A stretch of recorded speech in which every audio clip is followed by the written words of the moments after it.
All, അപ്പോൾ നമ്മുടെ ഇന്നത്തെ വീഡിയോ എന്ന് പറഞ്ഞാൽ ഒരു ഡെയിലി വ്ളോഗാണ്. അപ്പോൾ രാവിലെ തന്നെ നമ്മൾ അമ്പലത്തിലേക്ക് വന്നിരിക്കുകയാണ്. അപ്പോൾ ഇപ്പോൾ വന്നിരിക്കുന്നത് വെട്ടുപന്നി അമ്പലത്തിലാണ്. കുഴുത്തറ, തമിഴ്നാടാണ് ഈ ഒരു അമ്പലമുള്ളത്. അയ്യപ്പ സ്വാമി ക്ഷേത്രമാണ്. അത് കഴിഞ്ഞ് നമ്മൾ നേരെ പോയ അതിൻ്റെ തൊട്ടടുത്തുള്ള ബാഹുബലി എക്സിബിഷൻ കാണാനാണ്.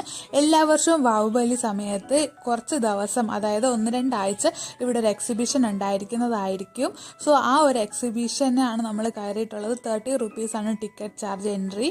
സോ അത് കഴിഞ്ഞിട്ട് നമ്മൾ പല സ്ഥലത്തായിട്ട് പോയി. പക്ഷേ ഫസ്റ്റ് ഡേ ആണ് നമ്മൾ പോയത് ആയതുകൊണ്ട് ഒരുപാട് സ്റ്റോളൊന്നും ഇവിടെ ഓപ്പൺ ആയിട്ടില്ല. അതുപോലെ തന്നെ ഇതുപോലെ കുട്ടികൾക്ക് കളിക്കാനുമായിട്ടുള്ള ഒരുപാട് റൈഡൊക്കെ ഇവിടെ ഉണ്ട്. പിന്നെ കൂടുതലും ഇവിടെ ഉള്ളത് ഈ ഓരോ സ്കൂളുകൾ, അതിൻ്റെ തൊട്ടടുത്തുള്ള സ്കൂളുകളിൽ കുട്ടികൾ ചെയ്തിട്ടുള്ള ആർട്ട് ആൻഡ് ക്രാഫ്റ്റ് എക്സിബിറ്റ് ചെയ്തിട്ടുണ്ട്. വളരെ നന്നായിട്ടാണ് പല കാര്യങ്ങളും നമ്മൾ ഒട്ടും പ്രതീക്ഷിക്കുന്നില്ല കുട്ടികളാണ് ഇത് ചെയ്യുന്നതെന്ന്. സോ അത്തരത്തിൽ ഒരുപാട് എക്സിബിഷൻസ് നമ്മൾ കണ്ടു. എന്തായാലും ഒന്നുകൂടി ഈ ഒരു